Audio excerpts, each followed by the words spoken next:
এটা আপনারা জানেন যে ডাউনস্ট্রিমে কিছু ফাটল ধরেছে বা ইত্যাদি। আমাদের যিনি বিশেষজ্ঞ তাকে আমরা আইআইটি রুরকি থেকে তাকে আনিয়েছি, তিনি দেখেছেন, সেটা নিয়ে আলোচনা হয়েছে, তিনি কিছু মতামত দিয়েছে, সেই মতামত অনুযায়ী কাজ চলবে। আমরা খুব তাড়াতাড়ির মধ্যেই মানে এই 2-3 দিনের মধ্যে আমরা হয়তো আগামীকাল থেকেও কাজ শুরু হয়ে যেতে পারে আমাদের। যে প্রথমে হচ্ছে যে আগে এটা মেরামতি কাজটা খুব দ্রুত করব, তারপরে যেটা পার্মানেন্ট যে কাজ সেটা তারপরে হবে। এখন যে অবস্থায় রয়েছে তাতে তো যান চলাচল বন্ধ।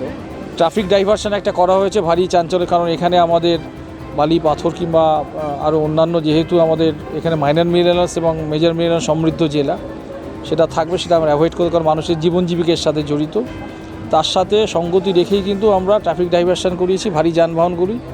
বাদ বাকি আজকালের মধ্যে থেকে হয়তো লাইট ভেহিকেলগুলোও আমরা ট্রাফিক ডাইভার্ট করতে হবে।